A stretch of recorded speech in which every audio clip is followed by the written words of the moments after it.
Yeah, far out, man. Far fucking out. There we go. Preset is done.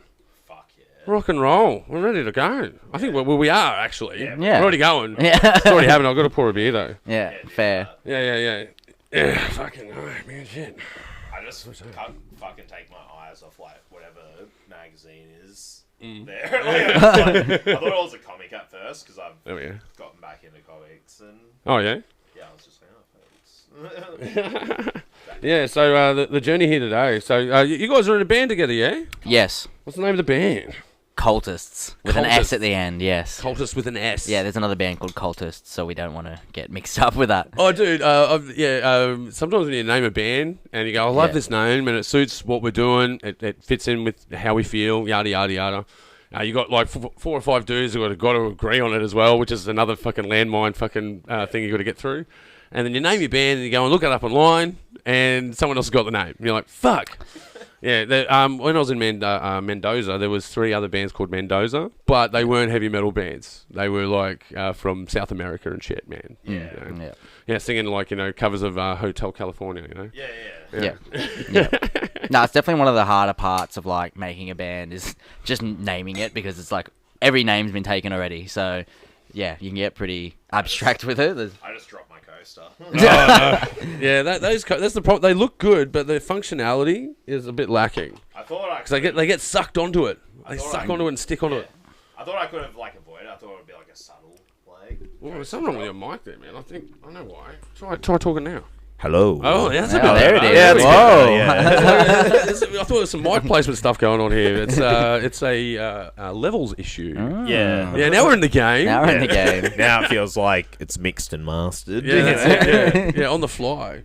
Yeah, there's a bit of a resonation going on there. Let's pull it back a bit. How's that? Can you talk again? Yeah, that's pretty good. Yeah, we're in the now I got rid of that hiss in the background. Yeah. Well, that's what you get out of a $120 desk, man. So, as far as $120 goes, it's definitely performing well.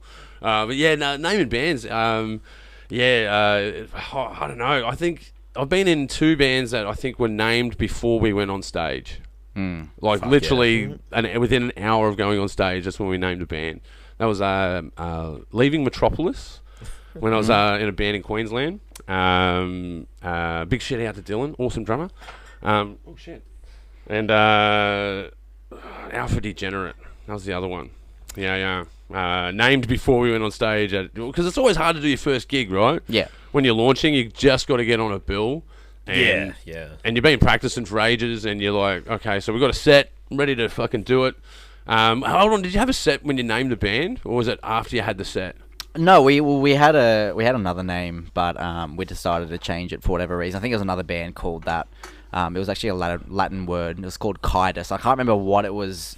Caetus. That sounds pretty cool. Caedes. It's Latin for something. Yeah. But then we were like, oh, well, another band's got that from somewhere. So that was sort of the running theme is that, all the band names we want have been taken. So we like had a list and we were just like, oh, we're gonna just choose one of these names, and Cultist was like just the one. Like there's no like real like special meaning behind the band name. It's just like we had a list and we that's one everyone liked. Yeah, well, it was close to what we had previously. Cultist. It's like it's the same syllables. So we'll just take that one, I suppose. Depending on how smashed I am, like when I'm out, like at the pub or whatever, and someone's like, "Oh, like you're still playing in bands?" I'm like, "Yeah, I just joined one called Cultists," and if I'm like smash, I'll be like Cultist, like I'll have like a list, like they'll think I'm like saying an X at the end, or they just think I'm saying Cultist, like.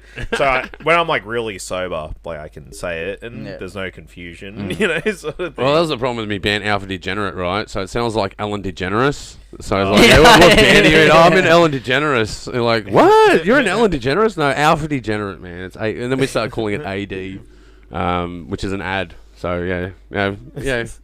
Bon voyage, AD. We miss you. Yeah, it's always a girl or an apocalypse that breaks up a band. That's what I've learned out of life. I mean, or like if a member leaves, Yeah, members leave. Yeah, that's what happened to our last band.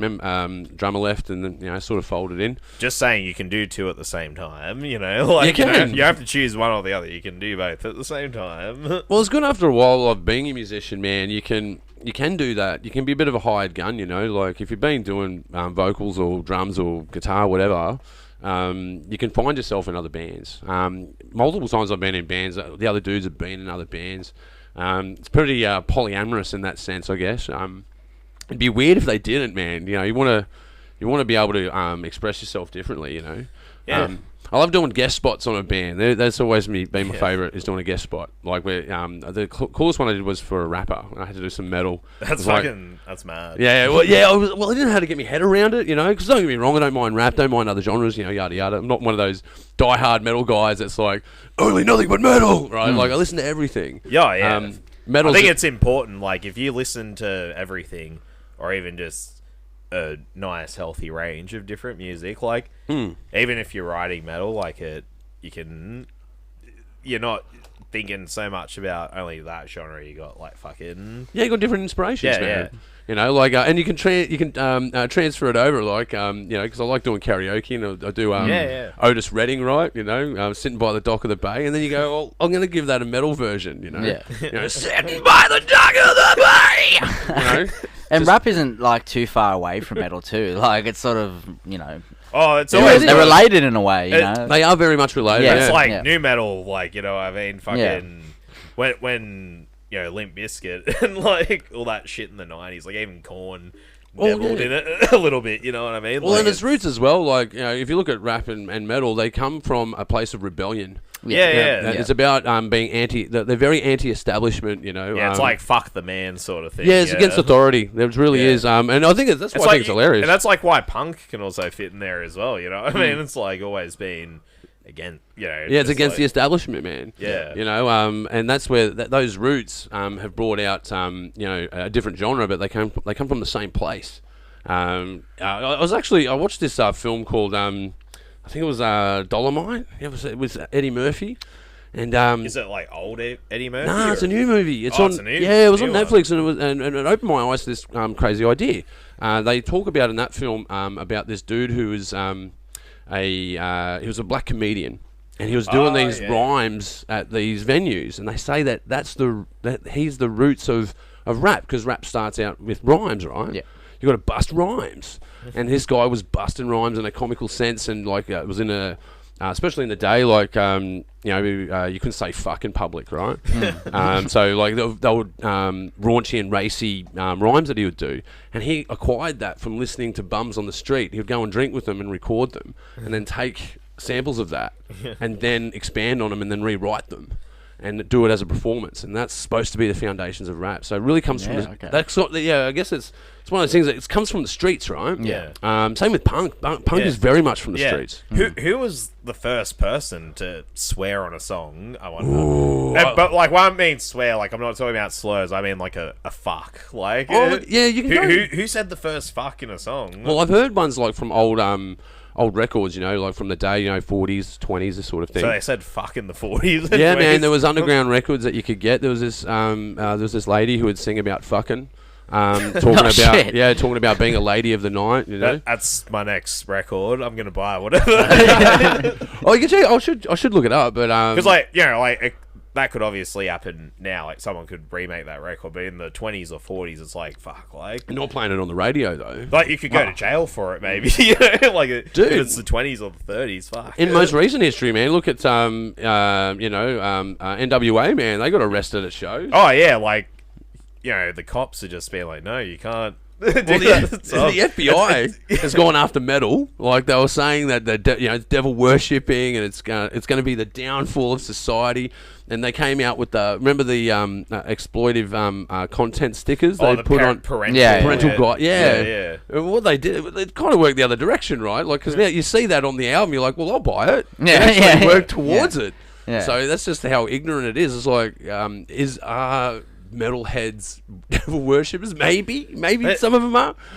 But does that matter? Like, it's like I compare it to like video games. You know what I mean? Like, if I'm seeing a game that's like a shooter and it's like got fucking blood and gore and R-rated, like ultra violent, like drug content, like it's like GTA 5 when that first came out. Like if it's got like sex, drugs, and hardcore violence, it's like Yeah, like I want to buy that. Like that, Yeah. that sounds like a fun Friday night. You know, Well, Like, it's funny you say that because when I was young and a kid, my mum would I would go to like the video store or whatever. You go rent a game or a movie for the night, and Yeah. I wouldn't look to see if a game was good. I'd just look to see what was like rated the worst, Like- and rent that one because I was like, Like, I'm cool, like MA 15 plus, hell yeah, I'm gonna play that. if I can shoot someone in the head in this Yeah. game, like I'm probably Yeah. gonna get it. You I know? wanted to see heads explode. Like, I didn't. Like Call of Duty World at War was the most psycho game I bought when I was 13. Yeah. Because when I bought Call of Duty World at War, like, because I played Modern Warfare 1 before that, and, you know, like, there was a certain level of violence, but it wasn't, like, World at War, it's like,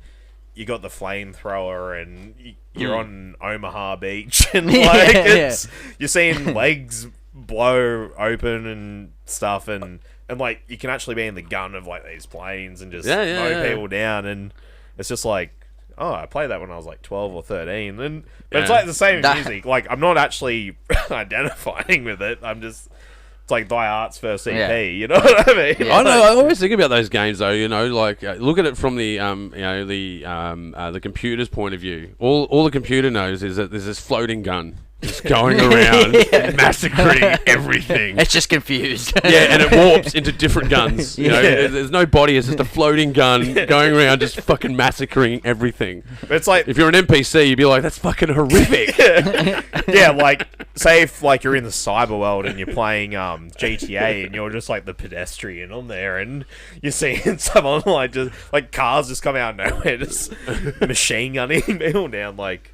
Yeah, I like watching those. I like watching those Grand Theft Auto patches that they do. So they like modify guns. Like I've watched people like launch cars out of a car launcher. Oh, there's a mod where it's like the mods. Yeah. There's a mod where like you can have the cops look like the Aussie cops. Oh, really? It's hilarious. Oh, yeah. Because you're seeing them shooting people and shit. Yeah, I think the Aussie cops didn't like that as well. I think it was like an article. They're like, we don't like this. Peter Dutton was not a fan. Peter Dutton not happy. Peter Dutton was like on the news saying that like they should ban GTA because you get lap dances and you shoot police. Like those are the only two things that he said that's why it should be. Yeah, banned. but it's someone's got to tell him that it's just a game, Peter. You got to chill out, man. Like you can go strap yourself to someone to jump out of a fucking perfectly good airplane, man. There's plenty of things that are fucking dangerous to do. Driving a car to work is fucking dangerous, man.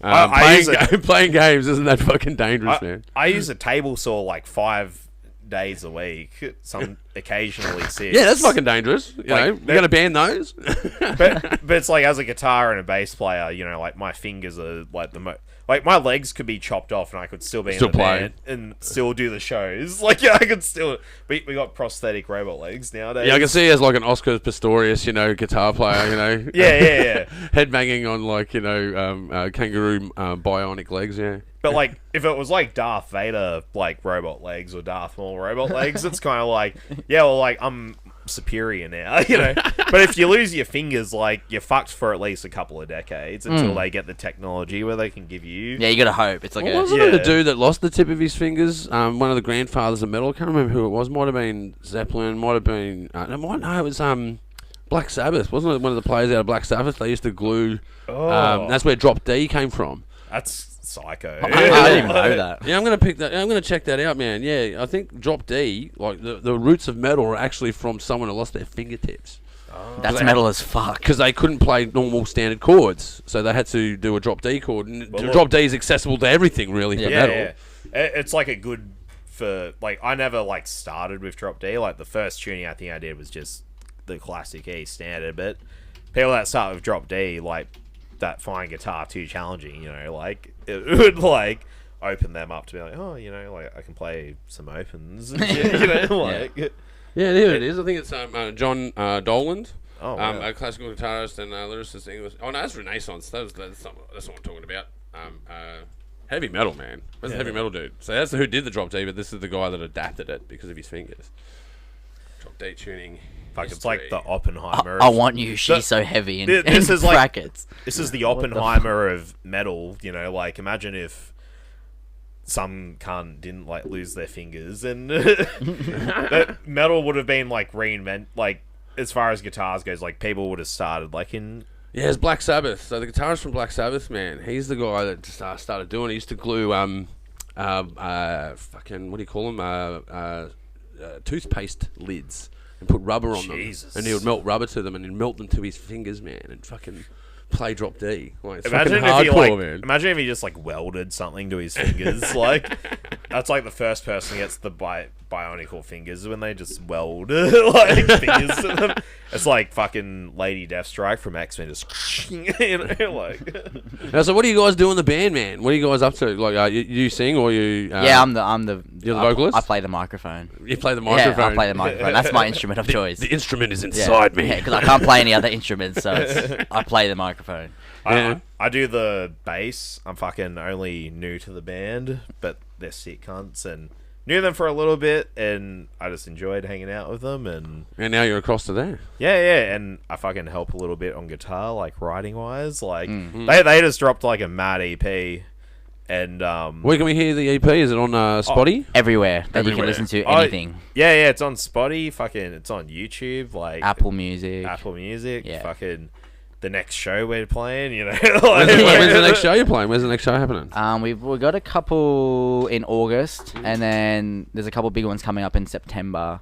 Namely, the 15th, we've got one in the Chippendale Hotel. Oh, yeah, the Chippy. With Atlas, Dark Matter, and Vilify. So Vilify. that's going to be one that if you haven't seen Cultists, you need to go to that one. Yeah, fucking. The Chippo is just a fucking sick venue. I haven't been there in like, I don't know, 4 years, like since the last show, but Man, I must say, venues have fucking picked up these days, man. Like, I think the scene's kind of coming back, you know. Yeah. There's a resurgence for sure. Because it has, yeah.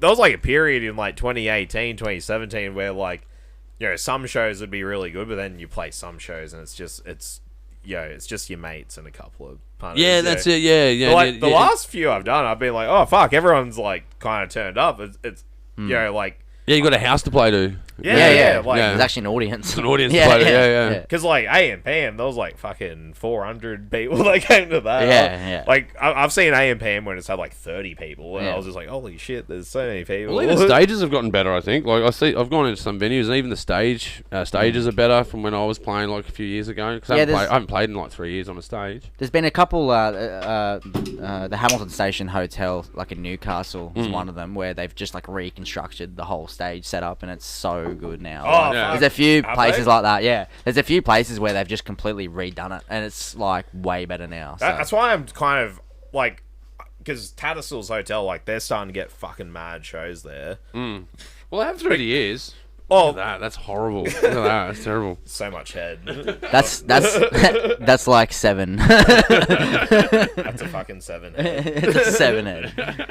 Oh, Yeah. but like the Acacia Strain, they're going to be playing at like Tattersalls. And yeah. I'm kind of like, like, I want to go to it. I'm probably going to go to it, but fuck, like, they haven't like put a stage in there or anything yet. Like, Yeah, it's they just- only put risers in there. It's not really a stage. They there's they don't even put risers in. There's not, It's just on the no. floor. Yeah. It's a floor thing. And Yeah. the Acacia Strain are like a scary heavy band. Like Yeah. I fucking Yeah. A big heavy band too. like they're the most Just pick up a fucking- body and throw it into the crowd. Yeah, Oh, but- put them in a bin. But like I've seen like I've gone to like Die Art, like I've gone to Chelsea Grid and some other fucking mad heavy shows, but when you just look at the footage for the Acacia Strain, it's just fuck. Like there's a mad huge following here of them as well, like in Western Sydney. Oh, Western Like- Sydney's mad for. That's why they were crazy, man. Like to do gigs before, it was all in the city, right? You got to go to the inner west. Yeah. And if you go like, the crowds are better out west. Yeah. Every gig I ever did out in Western Sydney, man, was mad. Like, don't get me wrong, the city gigs are cool, but the city gigs are always the same. Like, there'll always be people there just standing with their arms folded, fucking watching you. And there'll be a group of them at the back, and then there'll be people at the front. When you go to Western Sydney gigs, man, everyone's fucking energetic, man. Everyone's like drunk as fuck as well, and That's it. They're into it. They're passionate about it. Yeah, they're Like- passionate about it, yeah. Like they're with you like all the way. Like Western Sydney, fucking like I think that's why shit's starting to come out here a little bit more Yeah, you got frequently. Elton Chong, lately. yeah. Elton Chong's not bad. Like, but it's like even Panthers. Like I saw Polaris. Panthers? Panthers had Polaris and Alpha play there. Yeah. and there was, Yeah, like, that's right, yeah. There was like 1,000 fucking metal heads there, and then you had like the normal Panthers punters, like just the cunts that are there to see state of origin, and then you have like 1,000 fucking Having a schnitzel. having a snitty, Having a snitty and a fucking slab. Yeah. fucking. So, but like it was like a mad packed out sort of fucking thing. Yeah, Totally. Then they should do more shows like that, man. I just And make it more available for local bands as well. because Penrith turns up. Penrith turns up. They and fucking there's do. actually a show. Gigs at like RSL clubs are my favourite. Like you really? literally you rock up, you get like palmy, like, and then you just like 50 a pineapple through the pokies, and then all of a sudden you're in the pit. Like it's like this just like I was used to growing up going to like all ages shows at like youth centres, where there's just like you go there's like a smoking area and then there's bands playing. So like having the pokies and everything is such a bonus for me. That's weird, man. Yeah, because like older dudes are like me, like fuck them off, man. Just have the music, you know. Yeah, well, that's the taking funny up the part. space. You All these PowerPoints have just been wasted. Yeah. You can hear like breakdowns happening like through the walls, and then you just see like Auntie Cheryl having a Shiraz. Like, Pokies are like the most irresponsible thing to have, just like especially like it's already irresponsible just for normal people, but like fucking people that are like going to metal shows that are like drunk as fuck or whatever. Yeah, people like me. Yeah, but it's just bad. like when you're smashed and you're at a metal show, you know, the only choice is either to get drunker or like just like fucking buy a shirt or hey fucking how about we chuck $100 Yeah. that fucking so we can get paid tonight and play poking. Yeah. and you know what? See, the pokey machine will pay us more than like the fucking the venue or the whoever. Like, No one says no to that question as well. Like, you know what I mean? Someone's like, "Should we go on the pokies?" And everyone just goes, "Yeah." Like, even if you're not a pokey player, it's like think about like we this: should. if every person in the band chucked in 50 into one machine, and if like it'll either 450 all lines. Exactly. But it'll either be like really sad and be like, oh yeah, not only did we not get paid for the show, now we spent the money that we made. It's the worst feeling. And we sold. It's like, all right, we're gonna try to make people buy our shirts. Like we'll just bring it to their tables and be like, hey, do you guys want to buy a hoodie? Like, it inspires you to actually sell merch when you lose money on the pokies, or don't get paid. People should be buying the merch, so you got to really convince them to buy the merch, because that helps out heaps, man. Oh yeah, the merch is where it's at, but then you got to get a good essential. deal on it as well, because you got to buy it in bulk to make your money. Yeah. So you're like, fuck, now we're going to invest in this, got to sell these fuckers. So but also you want a fucking solid design on there as well. yeah, you want it to be fucking you want it to look cool. Yeah. Like, think of it this way: like, if you look at it and you would fucking wear it yourself, then it means like, all right, like it's either like good enough for me or it's like good enough that fucking everyone's gonna like it. You know what I mean? Like, yeah, I love seeing someone out there wearing one of my band shirts, man. Like, man, it's the fucking coolest mad. thing. It's the coolest thing. Yeah. That's 100%. really mad. Yeah. it's sick if you like sell like your first, like say like when it was COVID. And like you buy a batch and fucking COVID happens and then you can't play the shows to sell the shirts. So you just like find everyone in your local radius. This is very triggering. This is very, very triggering conversation. Be like, hey, I know that shows aren't a thing right now, but can you buy one of my shirts? Yeah, just buy a shirt and support.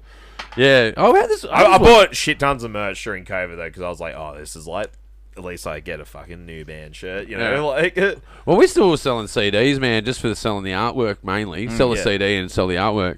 But we had people in Victoria were like looking us up on Spotty, going, "Hey man, can you send us a CD?" And we're like, "Oh shit, man, we haven't really set that up because we only sell them at the gigs." So we had there's a few metalheads out there that are just like fully into that underground scene, man, and that's one thing that gives me hope. And you go, well, at least there's that. But I don't think that the government certainly hasn't been supportive of it. The pubs haven't been supportive of it. It's only just that it just started to come around. I think like because it's only been like recent that we've got like we're coming out of a 10-year hardcore conservative government. Maybe it might like I think already like right now it's like it's improving. Like if everywhere was like still like super liberal, like whether it was a state or government, like federal government, like I think it's sort of like it feels like it's sort of opening up definitely. a little bit more. Definitely, man. And I think that the market dictates, right? If there's people going to pubs to watch shows, then you need people that are making content. And that's essentially what you are. That's what you are as a band. You're a content provider. You need, and to make that content is fucking expensive and time consuming. Yeah. And then when you get to the end of it, that's the thing that really bugs me about the music industry, is that you put in the hours, you put in through the politics, because being in a band is political. Because you're not just dealing with your band, you're dealing with their partners as well. Oh And yeah, it's a democracy. It's a second girlfriend. It's Congress, man. It is. It is. It's just It's Congress, like. And there's dictators that exist in that space sometimes. And sometimes, every now and then, like when you're going through certain members, like if you're in a band long enough, like you'll go through a couple different changes, like with people like who are in your band externally out of your band, and you just can realize, oh yeah, like this cunt's like trying to hijack this fucking thing, you know what I mean? Like at first it was like an idea, throw it around sort of thing, but then it's just kind of like, oh fuck, like it. Oh dude, I think one of the bands I was in, I think if you'd call it a body count, I think we went through 3 drummers, fucking 4 guitarists. We went through the ringer, man. There was a few people involved in it over the time. There was always a core group of dudes I always worked with. And we were always in different bands together. It's like you say, you're either hijacking an operation or you're starting one.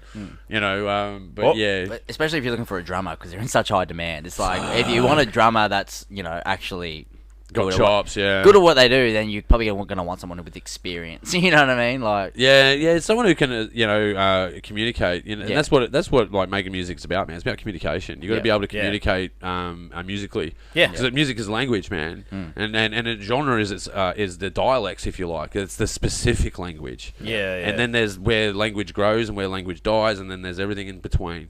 And you've got to sort of be able to gel with that, and that's where it gets exciting as a musician, man. When you're getting those flow moments with your band, you just write, especially writing off the cuff, where you just fucking someone starts with an open chord, and then bang, you've got a fucking song, and it came out of fucking nowhere. That moment is the fucking shit. Like what feels like super satisfying, just like as a new person like joining, like is that when it comes to like writing, because sometimes like writing like that, like especially if you're new or you're bringing someone in, like writing's like the most crucial. Someone's drive. There's always drivers for the writing. But you figure out if the chemistry works and stuff, and like for these guys, like like the other guys in the band, like Isaac and Callum, like they're fucking both guitarists, like but like Callum can also play drums, he can do vocals and all that. So like when we're an all rounder, he's a magician. But like those fucking guys, man, so hijackers. But like I call them running guns, man. But they're gun for hire. Like the other 2 guys that like aren't here for like right now, like I just like saw them behind a computer, like I was with them and I felt like a fucking caveman, because they're just like going through the computer, like fucking doing all these like settings. They're in Logic and Pro Tools and shit, and fucking like I was like seeing like 2 signs. Shout out Cubase. But, Cubase does need a shout out, man. It does need a shout out. Man, it's totally accessible. Cubase is accessible. But like those 2 cunts, like it was funny as Audacity. Fuck, that was another one. Audacity. Because Isaac, he put the USB like in the computer, and he's like, oh, I got like 30 different song ideas here. They're all like riffs with fucking drums and all that over it, and they're all heavy as shit. And I'm just like, I like added ideas to like some of his ideas, and I was just like, oh fuck, like we're not even bumping heads. Like they're just like, this sounds fucking sick. Like that's it. It's about bumping heads, but sometimes you need to bump heads. Don't get me wrong. Argy bargy, I like to call it. You need a little bit of argy bargy. Sometimes you do need a bit of conflict to forge things. They require heat and pressure. But there's sometimes that heat and pressure can go too far. It becomes a dictatorship once you start ending up in those spaces. But sometimes, again, though, like even a dictatorship can work on a song. Like if someone goes, I've got this fucking idea and I'm really set on how it goes, and you go along with it and you go, actually, you're right, it is pretty good. But it's like if someone's like in the band and like they're playing 5 instruments or 6 instruments and they're doing like, then it's kind of like, it's easy to be a passenger with that. But if you're all like at the like when someone's like, like a fucking wizard, like or whatever, like, like if Callum told me like, oh yeah, that's not a great idea, I'd be like, all right, fair enough, But like like having those people that are just like fucking multi-skilled, it makes everything so well, much quicker. Well, that POS comes into it, man. And if that's what I mean. There's those drivers in a band. There's drivers that are in a band, and like. That's why, like, being the vocalist, it's a weird fucking position to be in, right? Because like you're essentially hanging back while these 4 musicians fucking duke it out. You are the icing on the cake. Yeah. You're right. Yeah, that's right. We rock up later, man. Like the cake's already made. Yeah, by the time you're there, like we're either going along with it or we're Yeah. opposing it in some way. And either which way, we're filling in spaces that are in the music, right? Yeah. But they've duked it out to that point, and that's what used to frustrate me as a vocalist, man. Is the band would write a song, I would lay a vocal track for it. And then they would change the fucking song. You're like, why are you changing it now? I've already fucking laid these tracks. You said this is the fucking song. And now we're going to change it. And like now, because when you forge something, it kind of gets stuck in your head. Yeah. And it's hard to unwrite it. Yeah. When you've written it, especially if you've done it, you've dedicated it, or you've focused that. And you're like, that's what that is now. You have to undo that knot and then retie it. But again, it comes down to that, forging under pressure, forging under heat. Yeah. Yeah. Yeah.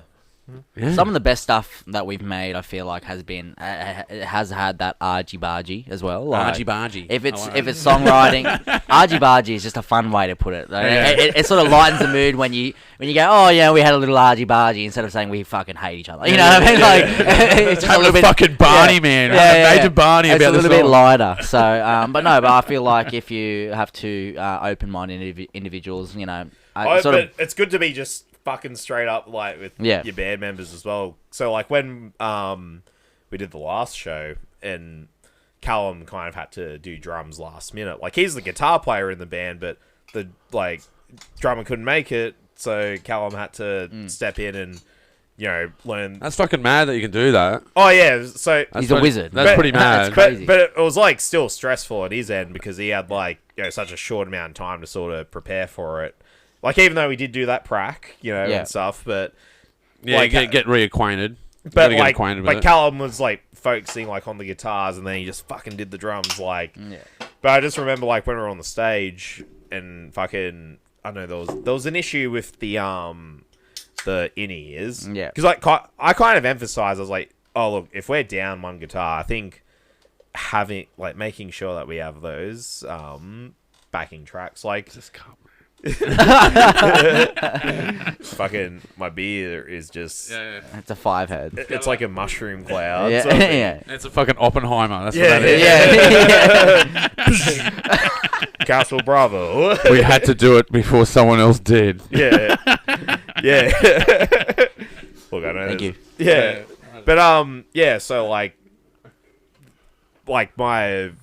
it's not even argy-bargy, but when we were on the stage, Carl was a bit stressed out they didn't have in-ears for the backings. And he was like, oh, let's just do it raw. Let's just do it without Yeah, but backings. there's something to doing it raw, though, man. Because drummers that do click tracks, right? I get it. When they're doing a click track on stage and it's all on them at that point, right? Because if they lose their click, then we're all fucked, right? It's all over. But we're going to crash into the fucking mountain if that happens. Yes. But which does happen. Yeah. Crashes do happen. They are terrifying. Big shout out, Rob. No hard feelings. But I was just straight up. I was like, bro, no. We'll get someone to lend you in-ears. Where you have to have your fucking backings on, and because you and Isaac we need it, but he was kind of pushing against you guys. Yeah. As soon as I said it, because me and Callum have had a good amount of beers and hangs and cones together, we're just kind of and we're in another band, so when I was just like, bro, it is I'm glad he listened to me. I was just because it turned out really good. Yeah. The show fucking sounded sick. Yeah, but I do agree that doing it raw is it's risky. It's risky, but there's also a hectic aspect of it. For example, You're in it. You're if in you it. can pull it off raw. Yeah.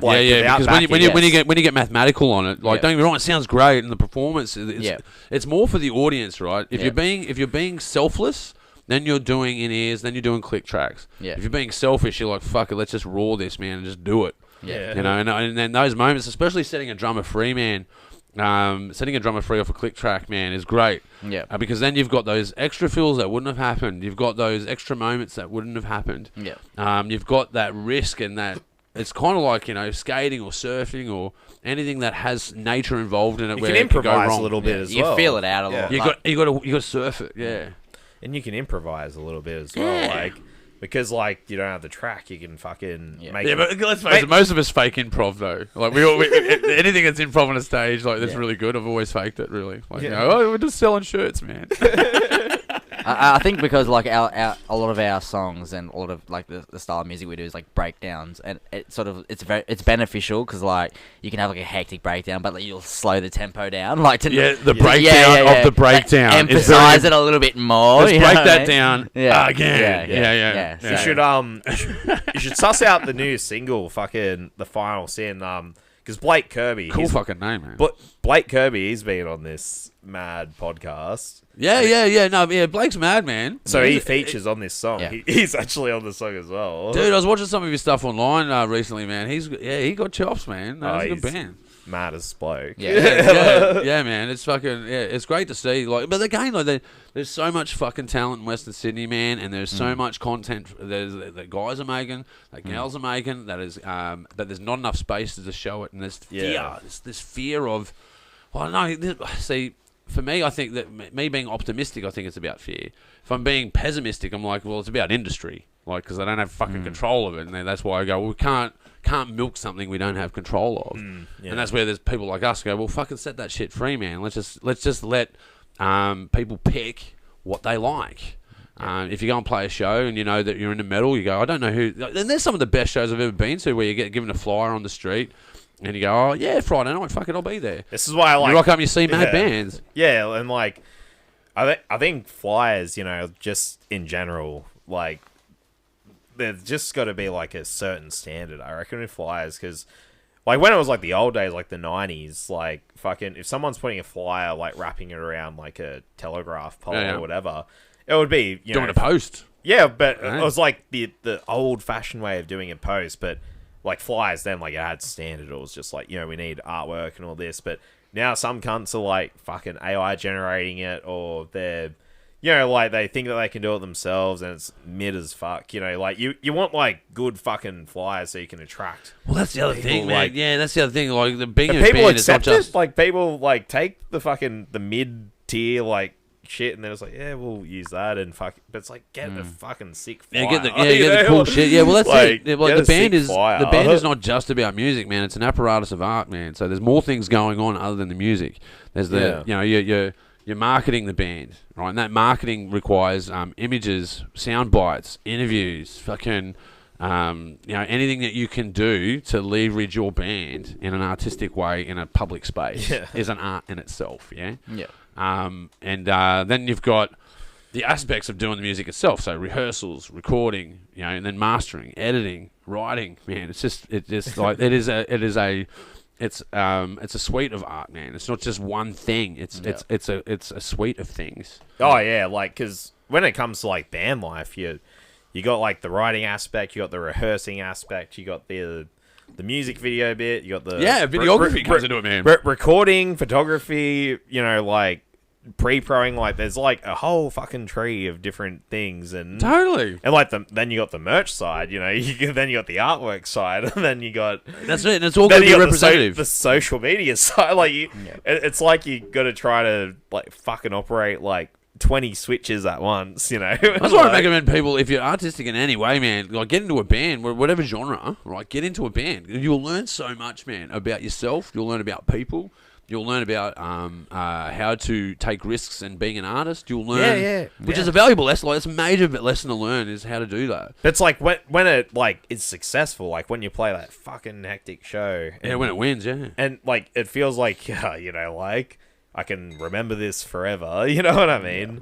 And like sometimes you'll get paid all right for it. Sometimes you won't get anything. But like like obviously you want it to be successful. But when you have that fucking solid gig, like you feel like fucking, or like when you drop that video and like people, you get a good response, it feels like like it wasn't a waste of time, like like I actually found something that I wanted, like, and I got it, sort of thing. Yeah, that's like, it. Out of that, and that's what it is. Like being an artist is it's a paradox, right? It's selfless and selfish. Yeah, you're writing music because you want to entertain people, but you're also doing it because you want to perform. Yeah. Like, both of those things exist at the same time, and the balance between us is, finding voice. Like when when you start out in music, you start doing covers, man. That's how you start in music. Yeah. The first thing you do, Yeah, just get the mates over, fucking have a jam. Yeah. Yeah, well, that's why I try to transcribe that idea to other spaces. Like I heard, Hunter S. Thompson, for instance, right? Prolific writer, gonzo journalism. Fear and Loathing. I was gonna say, is that the guy from Fear and Loathing? Yeah, Fear and Loathing, like this major, literally his own genre, Yeah. right? A powerhouse of fucking of text, that man. But when he was starting out, man, he would write Hemingway, like he would put it up in front of himself, and write the greats, and just so that he could feel what it felt like to have the words in his hands. Yeah.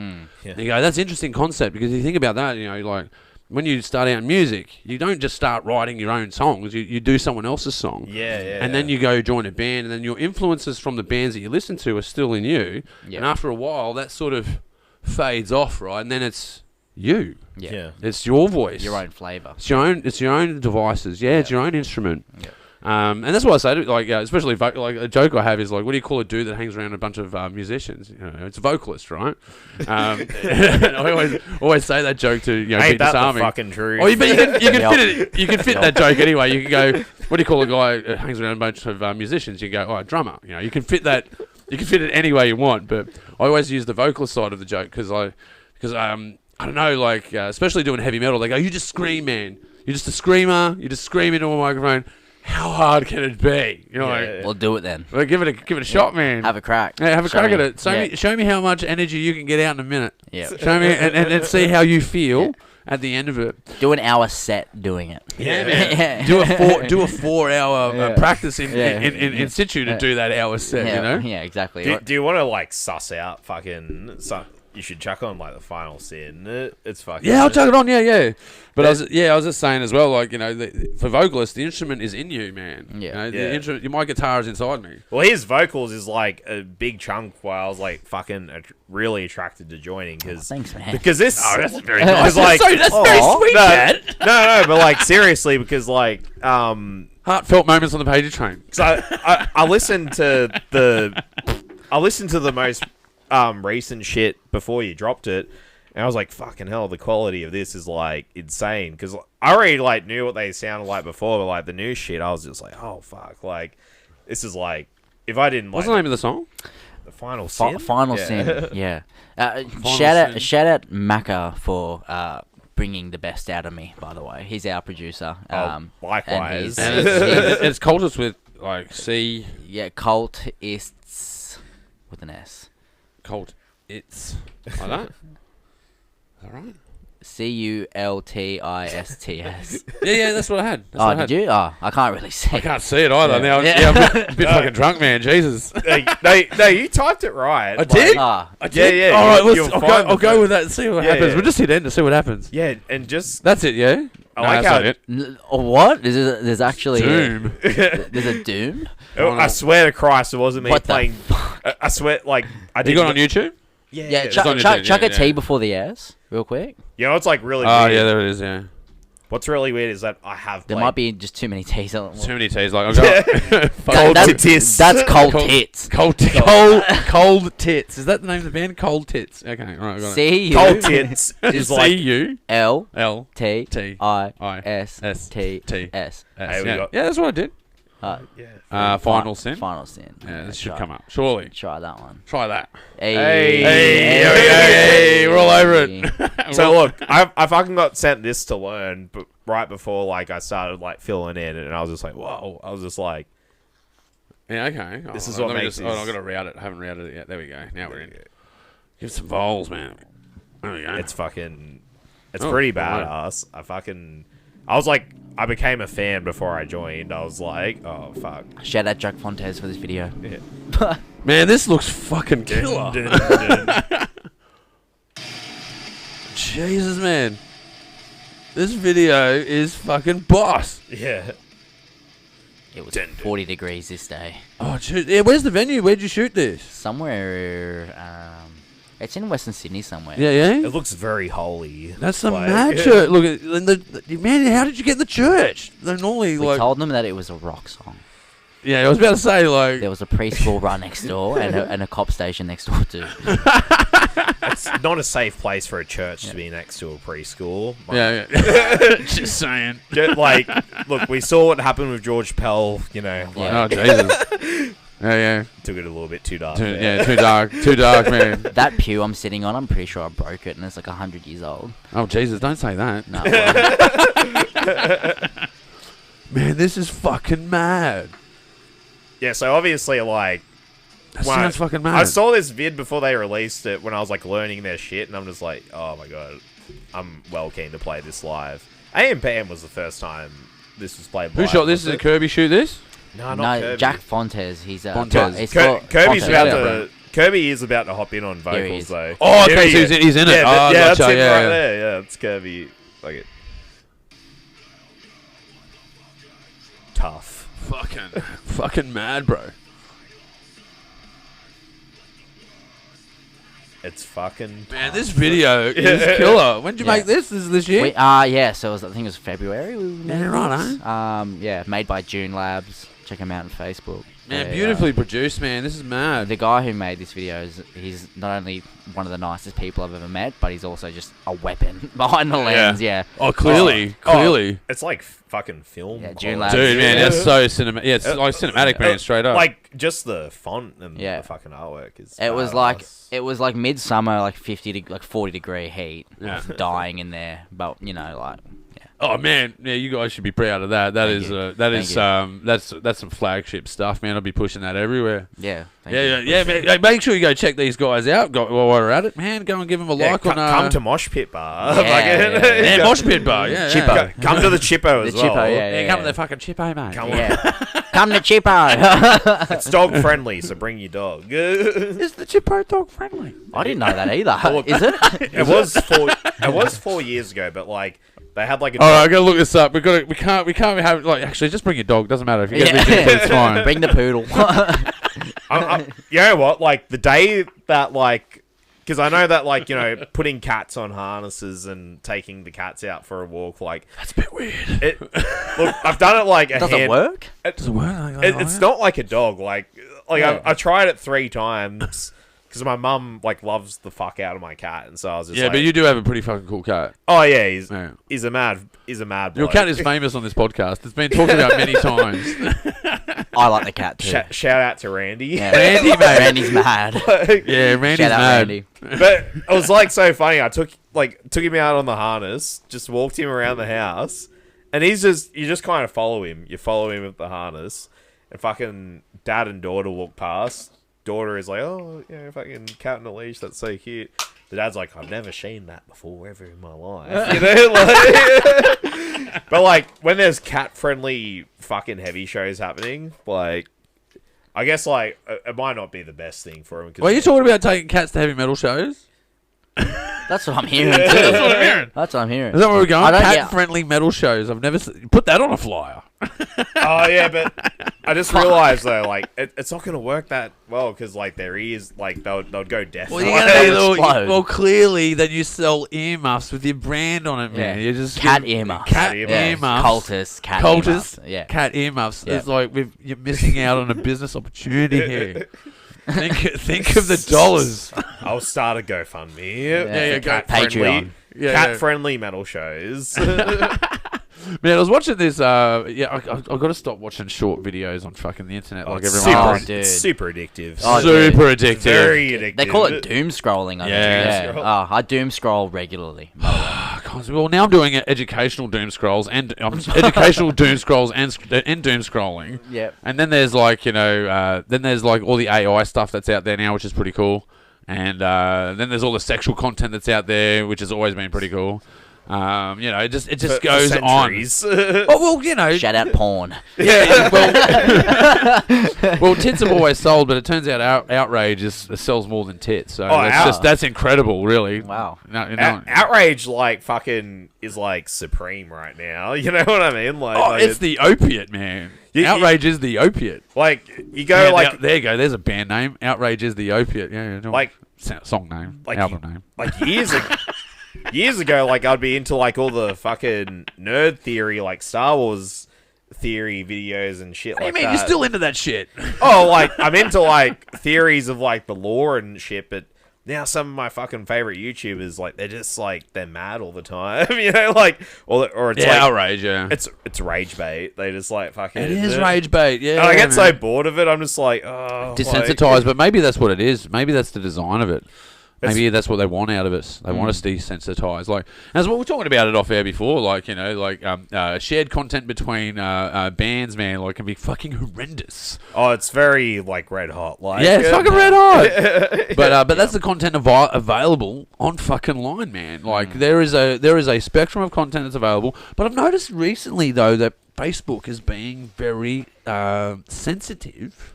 Air quotation. Well, I can't say cunt on Instagram or Facebook, but I used to before. Can't say cunt on Facebook. Yeah, you well... can. Can you? Well, I'm sure. Well, on let's- Instagram... you should try it right now. No, I but, just don't think they're accepting cunt. I think they're rejecting the cunt. but, like, on Instagram, for instance, like, because, you know, Instagram and Facebook, it's Meta or whatever, and fucking... Dude, I've watched them blurring out cleavage, man. I've watched this on Facey, man. They're blurring out cleavage. I'm like, what the fuck is that? All I'm trying to do is, like, put up the post of, like, you know, like, the next culture show being like, oh, yeah, come to this and be a sick cunt. But it's like, well, you've said cunt on this, so we might have to, you know, if you want to post cunt on here, we might fucking... Restrict your viewership. And man. you'll be banned for 2 weeks or whatever. And it's like... Have you ever been in, like, Facebook jail? Yeah, No, but I have. You've been in Facebook jail? Have you been in Facebook jail? I've been in multiple Facebook jail. I've never been in Facebook jail. I've been in I'm Facebook... scared of Facebook jail. I'm Yeah. worried I might get raped in there or something. Yeah. I'm Yeah. scared of Zuckerberg. Well, I keep getting on Facebook jail, like... I'm not now. Like, the reason why, like, if you go on my page now, it's just banned shit and maybe the occasional meme is because if I type something that, like, I really meant, like, because I naturally swear a lot, like, it just... Fuck no. Facebook will just think that I'm, like... It's weird because, like, somehow, like, you know, putting up shit about, like, promoting, like, having... like machine guns, like in your schools. Guns and stuff, man. Like, Just military, like just psycho shit, like people like sharing like why America should stop, you know, aiding Ukraine or whatever. Like there's like psycho shit that is allowed to be on Facebook. Dude, what spins But if me? you just say cunt or fuck, it's like, oh. What spins me out about like Facebook jail, right? This is what spins me out. People that end up in Facebook jail usually have a different profile, right? So that's like the equivalent of me going to jail in real life, cloning myself, and putting myself to be free outside. It's just really weird, you know. And then they go, well, now I'm back to my original account. They go back to their original account. So they have like a standby digital clone of themselves for when they go in Facebook jail, which is weird. It's like another weird thing. Yeah, Facebook insurance. Facebook insurance. Yeah, Make yeah. another profile. But like it's weird though, like if you look You go, at maybe they have more profiles than that. Who's stalking me out there, actually? Who's fucking stalking me? it's crazy that Facebook used to be like as unhinged as like Reddit used to be, you know what I mean? Like But you want that unhinged stuff, man. I love that. I feel like I think it's fair. there should be, you know, maybe It's like as fair as it is unfair. I think like suggested shit that comes up that you didn't necessarily were suggested. You know, like like the random shit that like the algorithm kind of figures out for you. Dude, I disagree with the algorithm though. I think they're pushing shit, right? Because like most of the shit that I select to watch for short clips is the stuff to do with the universe, right? Because I like I own several telescopes. I like looking in at the stars and photographing So them. Neil deGrasse Tyson. Yeah. I totally geek out on this stuff, right? Yeah, like, yeah. and historical stuff about astronomy and historical stuff about warfare, these sort of things. But then I get pushed, so I'm clearly into the physics and astronomy side of content. But they still send me fucking clips of fucking flat earth shit. And I'm like, what the fuck? Like, clearly, I'm not in the flat earth fucking room, but you're still sending me flat earth fucking shit. Are you trying to outrage? That's what they're trying to do. They're trying to fucking outrage me. And I think it's already fucking triggering me. I'm getting a bit fucking outraged because I keep sending me fucking clips of fucking flat earthers. And there's no fucking... Like, okay, just gotta breathe. Breathe. I'm gonna calm the fuck down.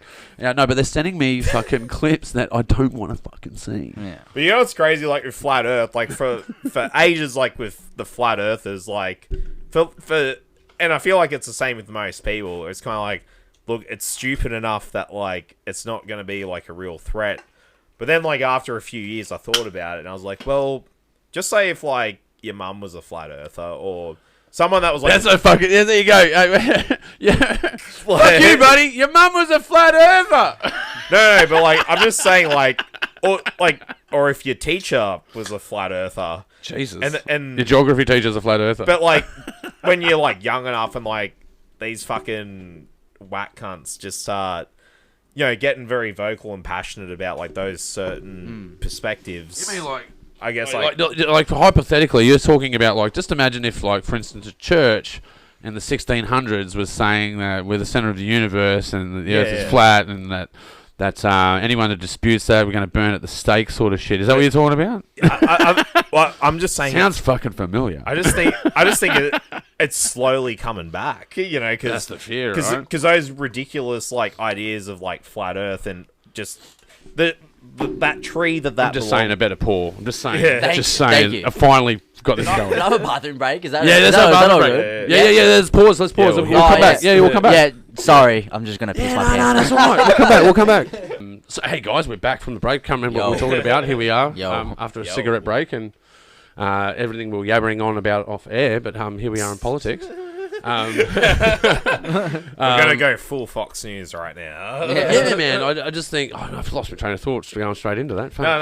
Keep going, fucking. No, I was just saying, like, I guess I'm just, the focus on who is in control of art, and the true control of art should be the artist. Maybe at least their manager. Like, if you were if you were so prolific that you're making a lot of bank doing what you're doing, you're going to need an entourage of people that are supporting that. You're going to need an accountant. You're going to need a lawyer. You're going to need these people that are assisting it. But you should essentially be in control of it. And people that are, the 1%ers of artists, that exists totally. But for the rest of us, man, that are in the meat of the sandwich, you're the guys. We're the guys that lose. We lose. Like everything that I've been building in the, working towards in the film industry for Western Sydney. All the poor lessons that I found in the music industry is what motivates me in the film industry. It's about making the artist win. Have you been seeing like with the actors strike and fucking totally. What Bob Iger, fucking Disney CEO, he's just like the bloke behind it. Like the reason why like Star Wars, Marvel, Fox and all that stuff is like owned by Disney. It's because like he came in and he just was getting a salary that was big enough that he could buy all this shit. Yeah. And all the he's like on this interview after the actors and the writers, because they're concerned like about a whole range of things, like fucking like the AI stuff, the not getting paid enough, not getting the working condition, like all that sort of stuff. And Bob Iger, he's like earning like he's like got a net worth of like millions and millions of dollars. You get paid like $400 million a year, or a little less than that. And he's just saying, he's like going on the news after they go on this strike. He's just saying, like this is the worst time for them to do this sort of thing. Like they're really disrupting like our production, and like he's just not even making it sound like they're humans. He's just like, like just because like you're, he's like, warm props, man, is the negative term for that. You have props in movies. You can just buy props and put them in the background. Referring to actors as warm props, right? So they're just warm props. This idea of dehumanizing what they do, but really they're the content makers. Without that, there's no market. They are. It's the sharp end of the stick, and the sharp end of the stick. How could it be getting less than the stick? You know what I mean? And that's something that really motivates me as a promoter. Motivates me as a networker. It motivates me as an artist. And as artists, man, we should be unapologetic capitalists. When you put on shows, man, you're like, give us, $10 to $20 to $30 to do a show. It's not a big ask, man. You get a lot out of that. Buy a ticket that we'll like hardly see any money from, but still buy a ticket. Like, if we're lucky and enough people buy these tickets, we might get like enough money that we can get 3 beers each. I don't know. You might get a case of beer, maybe. Yeah, like maybe. You might, if you fucking do really good, you'll get a 12-pack. If you do really really fucking good. Oh, look, don't get me wrong. I've had some shows that has paid well, and there's been venues that have been better than others. Oh yeah. But I just guess that my understanding is like, even trying to even in cash days, right? Like when they used to have to pay cash at the door. Yeah. You couldn't really. Now you've got like the it's more accessible, so they've got little white squares. I can't remember what they call them. They literally call it square. Square, yeah, it's called square. Yeah. Yeah. And you got the square, and that links to a PayPal, whatever. Yeah. And now you can get it's a cashless society, and now you can even pick up your merch on that, and the transactions are quite clear. But when it was cash, man, you guys, I don't know if you guys are. I'm a very firm cash advocate. Dude, anytime I'm buying something, whether if it's a guitar, someone tattooing me, or if it's someone I know, or someone that's doing a video or whatever, I prefer cash. Just they get the money immediately, and it's tax free. Yeah, well, you know what I mean? when you do a show though, you have to get paid on the night. It's real money, it's good to get real money. Yeah, but when you do a show in the old days, man, you get paid on the night. Yeah, you have to sort out the cash because the door cash is there. Yeah. Yeah, so here is the money. Split it between yourselves. Well, I'd say I'll transfer it. That happened today. Oh, fuck. I'll transfer it to you later. Utopia. Yeah. The tale used to get told is well, transfer it to you later. Yeah. And you got to go, and then you got to chase them. Yeah. Yeah. Because they figure out 5 goes at trying to get this $250 to $1,000, whatever it is. They're going to go after 5 goes. They're asking for it. They're just going to give up. Yeah. Yeah. Well, that's the idea. That's the idea behind the model. Yeah. So then you understand that. You go, well, no, give me the cash now, because it's in the bag. They paid at the door, man. So just split it up now. Yeah, yeah. So many arguments. So many arguments. I fucking would encourage more people to just go cash only. If people fucking went cash only, not only would you be saving your money, just by not letting the tax man or the service fees or the transaction fees or well, but I guess what I'm saying, so pro cash. We cannot ever get rid of cash. Otherwise, you want fucking everyone to know what you're spending every little dollar on. Fucking. There's always that, but yeah, You know? I guess what I'm saying though is that it's not set up so that it's conducive for the artist, right? So they'll say that it's about exposure. This is the exposure argument. Yeah, we're doing you a favour. Well, you're on stage and we're doing you a favour, right? Yeah. And actually, I'm doing you the favour. Yeah. Because without us, no one's coming into the bar. The stage doesn't mean anything without us. Yeah, did you wite the music or fucking do anything? Do the creative band in this process? Obviously, having it as I'm saying what I said before, having a good flyer. Yeah, get the flyer, get the bands, but it's you're not the one fucking going on stage doing the shit. That's it, man. Even to the point, there's some venues that you go, man, you should be getting some of that bar tab as well, man. Because you think about it, the real money is then them buying drinks because they're serving. 100%. They're serving cups of usually plastic cups that are shorter than a schooner. Yeah. Out of a tap. Yeah. They're making fucking money. And you're not getting any of that. You're not getting any of that action. And you'll get 2 drink cards if you're. That's what I mean. I talked to some dudes from the back in the days before me. Man, they would talk about how they used to get a percentage of the bar. They go, well, we're going to play at your venue. We're going to bring 5 bands to your venue. We're going to bring 150 Just to imagine. 300 people, whatever. Could you imagine if every band that played got a tab of the bar? Oh, dude.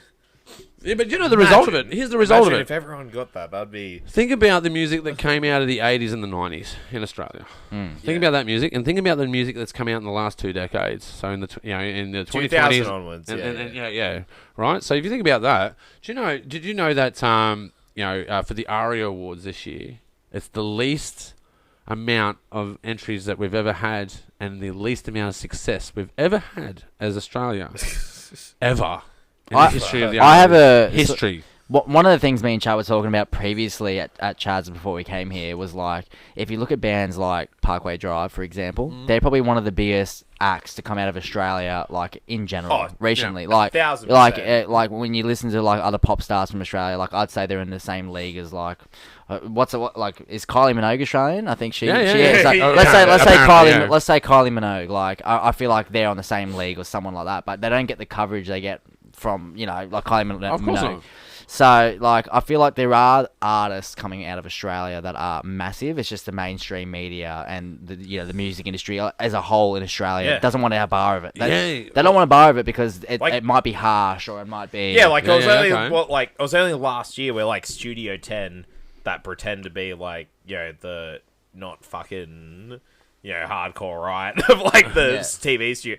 Yeah, like they put it on. It's as left as you can get on TV, though. Yeah, but, but maybe except for the ABC. And it's fake as fuck. Like they're just doing it because like the boss is telling them to do it. And Bring Me was only on there like last year. I know they're not Australian, but I'm just saying like if it was 3 or even 4 years ago, they wouldn't have even thought that idea was a good idea. It's only recently. It's like because during COVID, I feel like metal and alternative shit like flared up a little bit because a lot of the people about coverage. I get what you're saying about coverage, but I guess what I'm saying is about the pool of talent, right? If you don't have foundation for people to rise, there's no space for them or incentive for them to do so. There's no accessibility to it. Without having people participate in content creation, you're not going to get a spread of people that are skilled at that. Because then you've got all these, you've got multiple variables. At the moment, what I see is that it's a fucking very narrow bridge to cross to get people noticed in the space. But yet, if you look at the pool of people that are there, they're fucking everywhere. Like there's bands that I've heard that you go, I can't, like, the one that really comes to mind is Henry's Anger, right? I listened to this band, and they were out there at the same time that we were. I listened to that album, and you're like, it is magnificent. It's well produced. It's fucking iconic. It's clearly Australian. It's clearly in the zeitgeist of people going, yeah, that's cool. It's definitely in that space. But it went nowhere, man. Like they're highly talented bands have come and gone. I think one of the guys that a band that really got out there in that space was Cog, right? If you look, you look at Cog, they fucking definitely got out there. But there are these like exceptions to the rule. Parkway Drive, for instance, But I reckon that if you look at the contrast of the past of how many genres, how many bands being prominent from the 90s and the 80s, it's all about the incentive to get into music. You can go around and tour pub to pub and go and make some money because you can get some of that bar tab. Try and do that now. You can't be a fully functioning professional band in Australia unless you have a job. It's not possible. A full-time job. Like, if you're a tradie or someone that like works full-time, then you can finance what you want to do. But like in the 80s and 90s, it'd be like, this is my job. Well, before, like, you could live cheap. Don't get me wrong. Like, bands have figured out ways in the past to live cheap. But the way that society is at the moment, the way that the venues are set up, the way that the industry is set up, it's set up in such a way, unless you have capital behind you, you can't do shit. And that means that the voice of music suffers from that, because the real core of it, we talked about it earlier, like, the roots of R&B, the roots of rap, the roots of heavy metal are from rebellious ideas. They're anti-establishment in nature, and I think maybe that's perhaps, if you put on your tinfoil hat, perhaps that's why it is the way it is. It's in order to suppress, and I say to guys, man, we got to empower ourselves. Here we are on a podcast talking about it, right? We're empowering ourselves to do what we want to do. Well, like, even like when we did the mosh pit gig, like the most recent one, like, I knew that it was like a tiny venue, but fucking somehow people still turned up, and like I feel like recently, just like this year, like fucking I've seen like better turnouts like at shows like that I have before, because I think cunts are just like keen to fucking get out of their comfort zone or fucking go out more, because they are going out more though. That's the thing. Like, and as well, like, I noticed with the venues lately that the backdrops are better. Like, I remember being on we were talking about it before, like Tatterstall's, man, like no risers, straight on the floor. Like, I've been to venues like that where it's just on the floor. But I've been to other ones where, like, the stage is barely holding together. Like, you're on the stage is barely holding together. But the stages I've seen out there recently, they're photogenic, so they look good for photography. They look good for video capture. And because I've been, like, filming my own bands for fucking 15 years, man. You know, back in the early 2000s, go and check it out, Alpha Degenerate, if you want to go check it out. I used to do. Oh, you want some booze? Oh, get it going, mate. I'll sort you out, bro. That code. You know, we're doing 3 camera shoots back then. You know, doing a multi-cam edit, and it fucking looked boss, man. Put a bit of film grain on it. You know, grit it up. You know, they got mad hits, man. It did really well. Oh, just like I feel like just videography as well. Like it's so crucial. Like I think especially now, like as far as content and shit, like someone that can like do good videography and like just like highlight videos are fucking sick. Like I feel like fucking highlight videos, music videos, if you can somehow get that like looking good enough, like paying someone that's really good enough to do it, and then look at that Oppenheimer. Holy shit! I think we've tagged it now. If you do that, it's an Oppenheimer, right? It's mushroom cloud. Yeah. That's more like the hydrogen bomb. Yeah, that's it. Yeah, that's like the hydrogen bomb. This one. Oh, well, sorry to do a subject change. I've got. See again, tinfoil hat stuff. There we go. Another Oppenheimer. Oh, lovely. Right. Just how I like it. No, but I just get paranoid about these things, man. Like I don't mean to be a conspiracy theorist, but I mean to be a conspiracy theorist. Oppenheimer is about because you got the Oppenheimer story is about they had to build the nuclear bomb because others would build it first. Yeah. So they're in a race. Yeah. They're in an arms Hitler's race, keen right? to get one, and he's fucking keen to. Whoever gets the bomb first is going to win this fucking thing. Ideology, right? Makes sense. Then you look at like AI at the moment, right? Artificial intelligence. And they're talking about weaponizing it. They're trying to talk about controlling it. They're talking about, is it sentient? Is it not sentient? There's a lot of questions that are out about it. Clearly, this is something that can replace lawyers, doctors, fucking you name it, man. Like this thing is. If you have enough money, you can have like a nice looking replica. Yeah, and that's be like your wife and also your lawyer at the same time. Be like just being your fucking everything, like your employee, your wife, like your doctor, your therapist, like you. AI is limitless. Like it'll fucking. That's what I'm saying. Like it's like the universe. That's the surface imagination to it. That's the surface. We're just scratching the surface of what it can do. It probably can do more than what we even imagine possible, right? The seeable universe, so to speak. So we got to do it. We've got to do it because if we don't do it, they're going to do it first.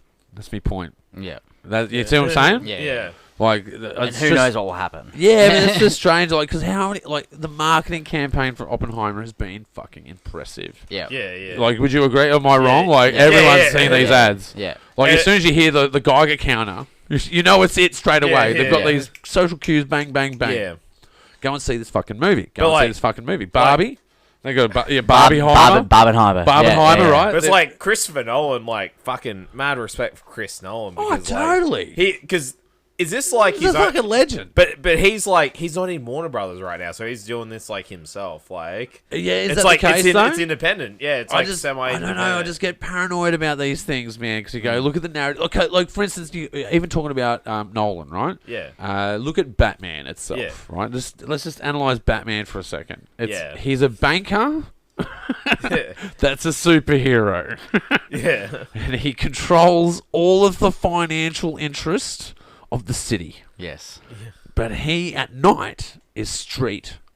He's street and he's on the street fucking up drug dealers, fucking up people that are evading their tax, whatever. Right? He's going up to people that are bad guys, right? The Scarecrow wasn't the Scarecrow like a lawyer as well? Yeah. In Batman movies? Nah, that's he's a judge, wasn't he? Yeah, no. That's Two-Face. That's Two-Face, man. It's Two-Face. Two-Face is the lawyer. That's right, but see my point. Like Batman's a banker. That's all you need to say. You're like that sound. It has propaganda tendencies to it. Is what I'm saying. Like because bankers are gonna save us. Yeah, that's the subtext. Like you can trust bankers. That's the subtext of Batman. And you look at Nolan's work. You go, well, it did promote that really well because fucking Dark Knight Rises is fucking mad. Yeah. Like Heath Ledger is like. Oh wait, that's Dark Knight. That's Dark Knight. Dark Knight Rises is the one after. The one after, yeah, that one wasn't that good. It was alright. Don't get me wrong, I love Tom Hardy, but it was okay. It wasn't anything. It wasn't a Heath Ledger deal. Though. I'm in the fucking minority. I'm in the minority of this, but The Dark Knight Rises is the best out of the three. Oh, that's a hot take. That is one of the hottest takes. That's fucking hot as fuck. Jesus what are you talking Christ. about? No, like honestly, like You're like, let's bring Adam West back into it. You know, like, no, like fucking. What do you like more about The Dark Knight Rises than The Dark Knight? This Can is I just ask that? Because Well, I'm I glad can't you- see many. I'm glad you asked me. I just that. need one attribute. I'm glad Just you asked one. me that question because it's like the first time Batman's in it. it's the first time you see Batman like being vulnerable. You know what I mean? Like, Okay. He's pretty vulnerable in Dark Knight a couple times. I mean, he was a couple of times. but you for know, 5 seconds. yeah, that's enough for him. No, but like when he's fighting Bane and the music isn't even on and he's just getting bashed to fucking bits. I think that's like fucking sick. Actually, escaping the jail part was pretty cool, you know, and then the double cross that everyone saw coming. No, but like when Bane but it's no Heath Ledger like making someone headbutt a table while a pencil's sticking out of it, going, Yes. "It's gone." you Yeah. know? Oh, no, that's like- another level. It's So, another like- level. like fucking Dark Knight is like a bomb, like a fucking. It's a sick bad movie. It's a like, bad movie. But my point is this, all right? Like, let me just go back to my point, right? And what I'm saying is, like, okay, so out of the DC universe, it's Batman is the only human that is a superhero. Yeah, there's not really With no superpowers. with no superpowers. Yeah. But right? he knows how Except to. money. He knows his how to. superpower is money. Yes. But Batman knows how to kill everyone. All right, let me ask you this. Who's the most prominent superhero in the Marvel universe? Spidey. That has no, because he's got Marvel. got money. Iron Man. That's right. Yeah, Iron Iron Man Man. just got money. He's a billionaire, and he's gonna and his dad used to run fucking weapons factories, Yeah. and he means well. All right, I see where you're going now. You see what I'm saying? Yeah. But like, I get you. It's kind of like, yeah. When you took it, billionaires are good. Like that's it. That's like, it. bil- They're billionaires are trustworthy. good people. They're trustworthy. The way I see it and why those superheroes are so like everyone likes them is because they have no superpowers, but you know, like it's like that thing That's where the it's like device. if Yeah, you have a that's lot of the money, device. then Yeah. you can be that. Yeah, So, but that's the device that gets us in. yeah. That Well, is. if you're That's rich- how we end because it's relatable, right? Now Yeah. it's all of a sudden it's relatable, and Yeah. now we can put ourselves in that character's position. Yeah. And now they can steer our consciousness and how they would react in this situation. This is how Batman would handle it. This is how Iron I think Man that would often. handle it. Yeah. What would Iron What- Man do? What would I? Yeah.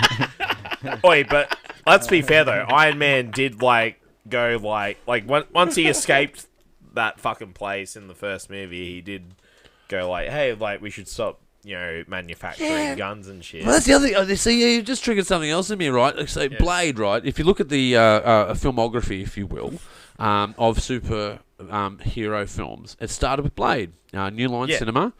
They were on their last bones of their ass, as I believe, and they came out with Blade, and they did a joint venture with Stan Lee. Right? Yeah.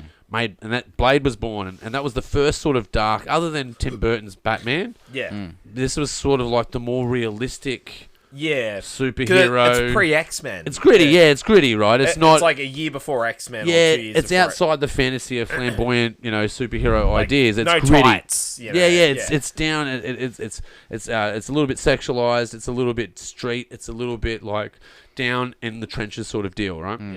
When they, so a lot of superhero films were based off that. But the thing that concerns me is Blade Trinity, right? You know this film, the third one? Ryan Reynolds. Love Right, it. Yeah. right. Yeah. It's a mad film, right? Okay, so I've got the DVD of that, and it says, the start of the film where they go and get Dracula out of the pyramid. Remember this bit? I've seen it so long I, ago. I, So- I haven't seen Blade Trinity. Spoiler alert. At the start of the film, right? They go in and they get Dracula because they've run out of ideas. Clearly, the film 3 they've run out of ideas because now we're at Dracula. Yep. They avoided it for 2 films. Yep. And now we're into it, Yep. right? So they're going into Dracula and they're getting him out of the pyramid. And at the start, when it says at the start of sci-fi films where it goes, 200 years ago Yeah, on yeah, Earth. yeah. It has that little blurb at the bottom left. There's a Yeah, little- like little- Terminator 1. Yeah, 2029. Yeah. Fucking, this is when there's a war going on. We're and then 6 years away. and then it flashes back and it goes, now, right? 1984. It does those sort of things, right? Yeah. So in Blade Trinity, in the DVD that I have, it says the Iraqi desert. But when I watched it online the other day, it said the Syrian desert. So they changed it. Why? Yeah. Excellent question. out of an artistic piece, out of telling a villain story and the origin stories, if you're not paranoid about people setting narratives in films, I ask this question: why change that? Because if you look at the chronology of it, when they released the DVD, Iraq was more on the table. And then Syria was. And then Syria started up, yeah? Remember that? Yep. And then they go, well, that was in a transition point. And then you start thinking about, why did DVDs have zones? Remember DVD zones? Yeah. Used to have zone 6. Yeah, to copy a DVD, right, you'd have to make sure it was the right zone. If you have a DVD player, it has to be a multi-zone DVD player back in the day. And you go, why the zones? Why? And then you go, when you see shit like that, you go, it's so, because they're different political markets. Yeah. And you go, okay, so they can push agendas in this market, and then they go, well, this is a bit on the nose over here, so we'll remove that and add that. Yeah. You know, and the other things I've seen that in is Austin Powers, like things that were rejected out of censorship in Austin Powers. You've seen this, you know, with Mike Myers, right? Yeah. Austin Powers, you know, Groovy Baby, that sort of thing. Yeah. So when they took out scenes out of that movie, they took out the family value stuff. You know, where you see him like putting his hand up, going no, and the steamroller rolls him over. Yeah. They took that out in the American market because it encroached on family values. The fact that he was at Hooters was removed. But if you go into Australian markets, we're all about sex and violence. You know, like the Australian market is way more open than the American market. And you think about that, when you put that into context, that's the place that is the crown jewel of democracy, right? It's the place where freedom of speech, amendment number 1. You know, we're talking like freedom of speech shit here. It's restricted. It's changed. It's different. And you go, so there's measurement in that hypocrisy, man. It's not. My point is that it's clearly it's calculated. It has a pattern of being calculated. Is my point. Yeah. It's calculated. It's not an accident.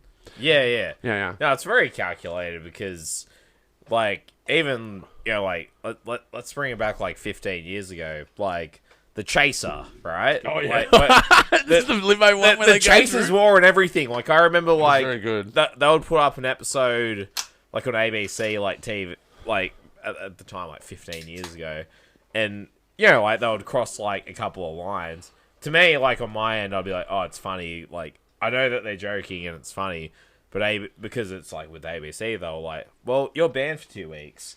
And then, like, Jesus Christ, get that up on the camera. That's the hydrogen bomb right there. Holy shit! Look at that. Can you believe this? That's fucking. That's service right there. Can you believe this? That's a whole. Yeah. The worst beer. Get your Geiger counter out. Go see Oppenheimer. Yeah. Barbenheimer. Yeah. Barbenheimer. Let's get it going. So we've interrupted you again, Chad. We're always Sorry, interrupting Chad. you. Always interrupting you, man. I was just like, Always interrupting you with the beer and shit. Story of my life. A lot of shit has been interrupted with beer, yeah. With a beer in my hand, yeah. No, but yeah, like fucking think about, you know, like as you're saying, like if censorship, fucking like the Chaser, like yeah. They would, you know, do a skit, you know. I think most people would be like, oh, yeah, it's pretty, like, nothing like blackface or anything like that, like, but it would be something that's like, you know, edgy, you know, like, yeah, totally on the fringe, yeah. And ABC will be like, oh, well, we're not going to play for 4 weeks. You know? Yeah, man, it's strange how that happens. That, like, you know, this again we were talking about before, self-censorship, man. Self-censorship. You got to be careful. You got to be careful what you say. You got to be. It's careful. crazy because like all those people like on that were on the Chaser, like you know, the original crew, like they still got like different ABC jobs. Like you got Chaz on like, you know, Planet America, and then you got Craig Newcastle on, you know, War and Waste, yeah. Yeah. You're like they're all doing different sort of things, but it's just like, oh man, like they're doing like the funniest. I've got a terrible story about the War and Waste. Do you want to hear it? I want to hear it. I've got a terrible story about it. Do Okay, it. so I'm not going to Go, mention. I'm tell not going to us. mention any names, but I'll say this. And this is a big shout out to if they're listening. Big shout out because this is a fucking. What is the War and Waste? War and Waste is a story about the ABC that talks about how much plastic we use, consumer culture, and the consumer culture having an environmental effect. The amount of clothes that you buy and throw away, the textiles industry, the soap industry, how we wash our clothes and how that soap ends up into our waterways. You know, the whole box and dice of human condition and what we just find benign, but really has a environmental impact if you extrapolate that across 7 billion people. Right? Yep. It's about war and waste. You know, in that sense. So I had this very close friend of mine. They went to the ABC with this idea, and they go, I want to do this thing about textiles, talking about how much plastic the average human uses per year. Stuff like, have you heard that we eat like a credit card worth of plastic a year, all of us? Like Nah. Yeah, because imagine It sounds very believable. Yeah. but you're eating Chinese food, right? Yeah. And you're using a little plastic fork, and a little bit of plastic just drops off the end of the fork Yeah. and ends up in you. Yeah. A credit card a year.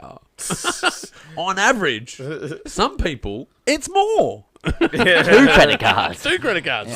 So people that like have like a healthy like regular or just like a normie diet. Yeah, that's right. That's like the credit card. Yeah, that's the credit card so, diet, so right? people that like to get like Chinese or Mad Max. Yeah, or and whatever, it involves like- plastic that's served to you, man. And even in just drinking water, you know. So that's why I like Macca's But my and friend- shit. We're just like paper straws. We've got to get rid of them. Yeah, you gotta save the turtles. Otherwise we're gonna Save the turtles. Yeah. Save the turtles, and we've got to get rid of single-use plastic. But my friend was talking about single-use plastic, all these sort of environmental ideas. Wanted to do a show, get a celebrity to do the show, and then identify these things. Because out of the war of waste, do you know that's where the plastic bag fiasco happened? You remember we had plastic bags? Yes. War of waste is what triggered that. Yeah. All right? My friend went into the ABC and pitched this as an idea, and they told them that this was a shit idea and it was going to go nowhere.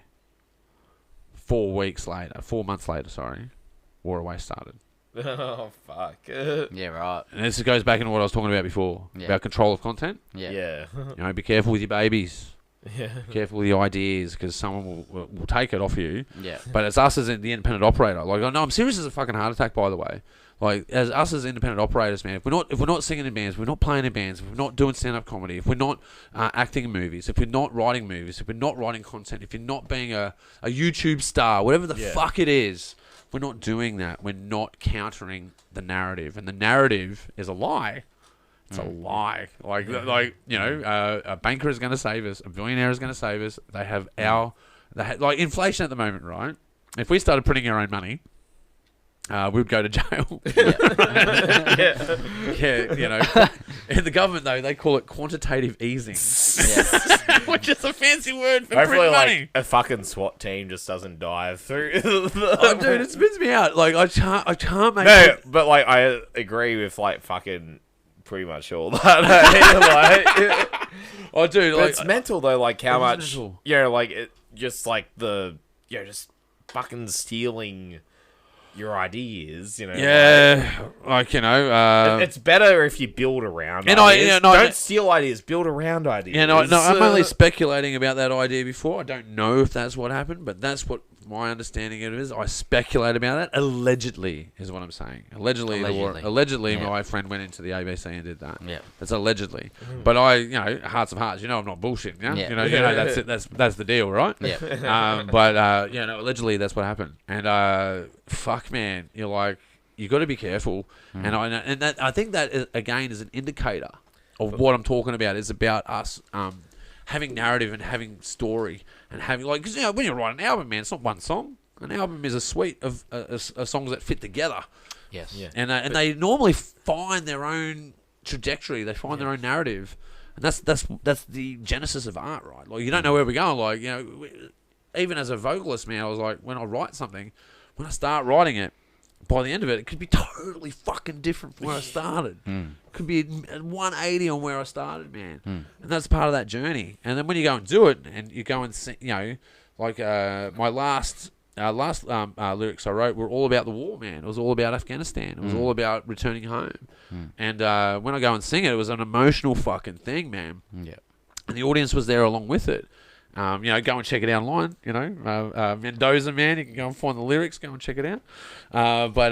It's a story, and that story came out of me from a very honest, authentic place. Yeah. And that's where I'm the unapologetic capitalist with it. Yeah, this is something that's from my heart, but it's worth a little bit of money too to help me do it. Yeah. That's what I want. I don't want. A mansion would be fantastic. Don't get me wrong, but just breaking even would be cool too. Yeah. Like if you play a show and you get the money back that you've spent to do that show or whatever, like just like, if you're pracking or, spending money on prac, you're spending money on recording and all that sort of jazz.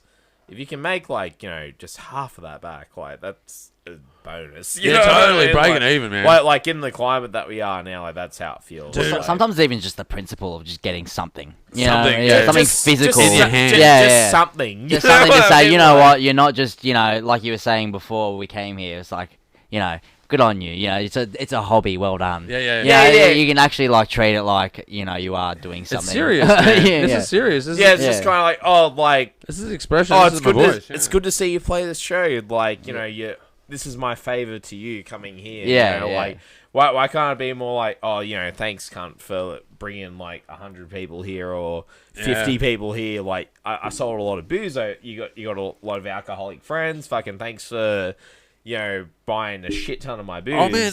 Like here's like $300. Dude, That's the other thing they used to do to us was they wouldn't rebook us, right? So you'd have to go 6 weeks before your next booking, right? So and if you played within 2 kilometers of that pub, within that 6 weeks, they'd say we're not going to put you on because you played here recently. You played in this area recently. If you look at like where the venues are, they're all within fucking That's small. it's small. Like you're in that space, So you get fucked over, man. And I guess what I'm saying is like it's up to the artist to stand and rise. You understand you can be your own promoter. I interviewed this guy once. It's what helped me with Made in the West Film Festival, right? I've interviewed a lot of musicians in my life, and I interviewed this guy, and this was back in the day before there was streaming, right? So you'd have to sell CDs. You want to get into a CD, you want to get into Sanity, you want to get in your genre rack. That's where you want to go. Rest in peace, Sanity, by the way. Rest in peace, yeah. But that was the deal at the time, and he couldn't get signed, couldn't get a loan, couldn't run the band, right? Yeah. So he decided to build a record label and do it himself. And by the end of it, he had signed 6 bands and quit his job, was now running a record company and performing in his band that was paid by the record company. You're like, it's pretty fucking boss, man. That's a mad idea. That is a mad idea. You're getting the bands that you're going on show with to fuel your band in order to become more famous, in order to fuel them to come with you. You're like, it's this massive fucking positive feed loop. Like, man, that's fucking boss, man. But like, I think that's what's that gonna got me thinking. What's gonna happen? Got me Like, thinking. I think like what's starting to happen now, like recent, like just in the last few years, is that more and more bands are starting to realize, oh, like if we wanted to, like we can pay for our own shows and shit, or like, sorry, not pay for our own shows and shit. Like, obviously that's part of it, but more so, just being like, hey, like if we actually run the show, yeah, we got to spend money, but if it's a successful thing, Yeah, you're going to make the money. you're not going to have a third party or a fourth or fifth party like dipping their fingers in what you've actually done to Well, the thing bring the people over. Well, the thing is, I guess what I'm saying is, I'm saying that create the network. Like, don't think of yourself just as a band. Think about yourself as a node in a network. And if you start thinking about that network, you go, well, who's next to me? Who's around me? And who can I empower to empower me? Like that's how you got to think about it. And then you go, well, if we actually form our own alliance, that means we don't need those guys over there that are cutting us short. We can just do our own fucking thing and actually get paid the fee that's right. Yeah. And it's that idea that I took over to the film industry in Western Sydney. Yeah. And that's what I learned out of the music industry, that it's set against the artist. So what you do is set it towards the artist. Because if you're doing that, what you do as the networker is that it's the rising tide that raises all boats idea. Like, if I win, you fucking win. Why wouldn't I want us to win? Yeah. By me going, us over here win, but you lose, and we're going to just run that over and over and over and over and over again. Yeah. You're eventually going to kill it. Yeah. You're milking something that exists that isn't being replenished. Yeah. So if it's a famine and feast idea, right? Like, I've watched metal in Sydney go from famine and feast, right? And the best metal I've ever seen is when we're in famine, by the way, because it's where the fucking devoted stay. Stay, right? The devoted are in. Yeah, like the normies, like it's a lot of break away. It's a lot of convincing to get the normies to come in. Yeah, but Rise if and you Fall, if you can get 5 normies to come into your show, like fucking like metal isn't their thing, if you can get like 5 noises, I feel like that's 100 points. You know what I mean? Oh, Like, dude, yeah. Like At if, least. if we're going At like least 100 points. like darts on the board, like Yeah. that's got to be 100 points getting 5 Yeah. noises. Oh, yeah. No, If you get 50 normies in, holy fuck, like you're on the right track. yeah, You know what I mean? look, man, I've had the privilege of like playing across 3 decades of doing metal in Sydney, man, and I've watched it go fucking bang, nothing, right? And what I see now is the potential to fucking smash that model entirely. And that's looking at these venues and like listening to looking at that fucking clip, man, should tell you straight up, like, you know, guys making stuff like this, you guys making stuff like that, holy fuck, like there's nothing that can stop you. The only thing that can stop you is those that don't want you to do it. That's the only thing. So fuck them. Actually, write music about it. Fuck them. You know, like it is totally ours to lose. And we can have people like playing venues in Western Sydney as it rises. Once that airport goes in, man, it's all going to change. It's going to be like kind of psycho when that airport opens because What airport's this? The airport, man. there's an airport coming out. Sydney, near Western Pet- City's going to change, bro. It's going to change. I don't live in Sydney, so I don't really know much. I just fucking dragged you down. Yeah, here Central from the- Coast. from Oh, Central okay. Coast. Yeah. Well, like in Sydney, right? You got Central Sydney, and then Yeah. you got Parramatta, right? Yeah. And then there's us out here. Yep. All of that's going to become CBD. Right. That's where we're going the next 15 years. Yep. Once that airport goes in, everything will be built around it. Yep. So that means more pubs, more venues. Yep. It means more places to make art. It means more places to film. It means more companies that need. I think I'm out. I think we're out. I've got to get some more. Oh, there's another 6-pack down here. Oh, is that you got a 6 there? Oh, wait. No, I drank that. We drank that. Did we? Did Yeah. we like, tank through all of it? Yeah, let's. I've got to have a piss break anyway. I've got to have a piss break. I'll go get more beer. Sick. All right, but I'll have a piss break and then we'll wrap it up. Yeah. Yeah, Because we've been on here for hours, yeah. Oh, doesn't feel You like don't, it. you don't even know. Like, I how don't long have we fucking been know. here? What time it is? It's 9 It's o'clock. 9 o'clock. Ah. So we started at 7. Oh, sick.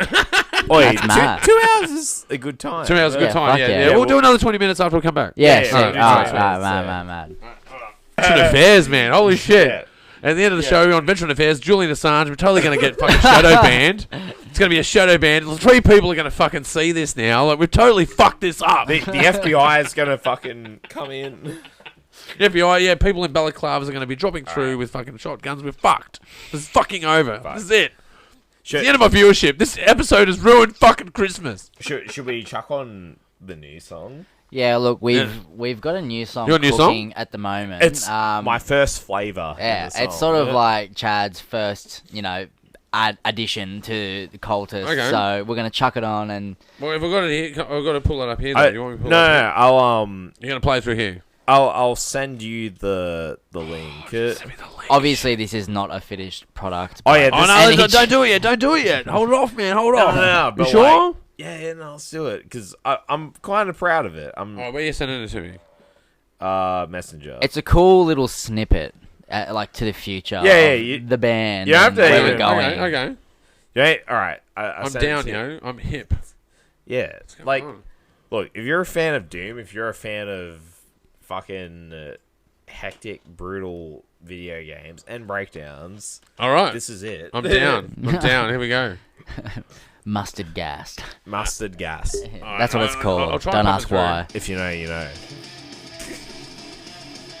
Oh, yeah, you were showing me this before when we were in the break.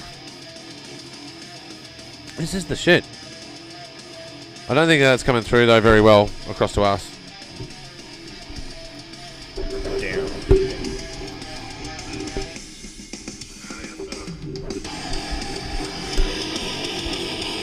Yeah, that sounds pretty good. That's better, That's a bit better.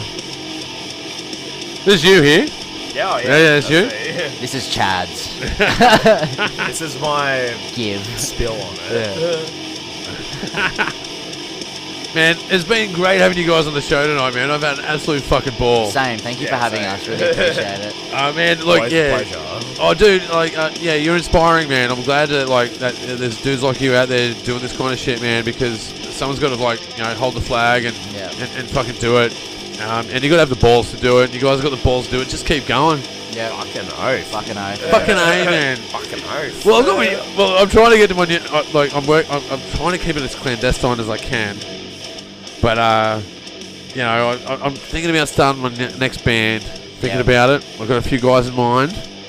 I've got a name. I've got a name for the band, which is unusual. Before the band. What is the name? I can't say. Okay. I'm not going to say because it's a really good name. Okay. I'll tell you off air. Yeah, I'll tell you off air. Yeah. 'Cause you won't steal it because you're already in a couple of bands, so you guys will be right. Yeah, well. I'm doing like 2-3 at the moment. Oh man, this is fucking boss, bro. This is fucking boss. Are you enjoying it? Man, it's good.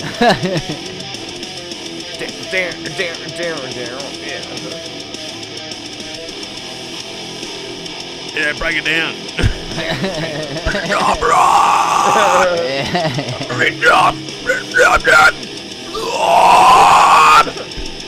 This is good.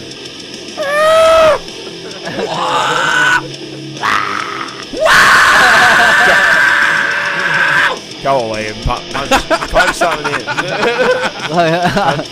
You know. All right. Fuck. I'm not messed up. Sorry for our listeners if we're busting your ears at the moment. But we're having a good time on the Pagey train. It's been a couple of hours. Man, it's been great having you guys on the show. Thank you. It's been an absolute pleasure and a ball, and we will do it again soon, I'm sure. Absolutely. And Coles to play us out as we do the outro. Guys, you've been watching the Pagey train. You can check us out on Spotify. That's right, video on Spotify. Or you can go and check us out on YouTube. And while you're there, don't forget to subscribe.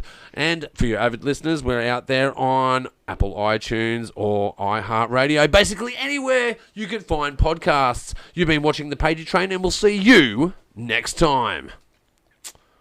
Super happy with that outro, actually. Lovely, yeah. It's a good outro. It's professional. I think It's profesh. It's fresh as, yeah. Yeah, I felt like I was watching like a YouTuber like in real life. Yeah, it was like YouTube in real time. You do so much better than like most other. Yeah. I do. YouTubers. Oh, man, I'll tell you. Oh, you're too kind. You're too kind. No, but like the shit that I watch that I regularly watch, and they do like that routine like at the end.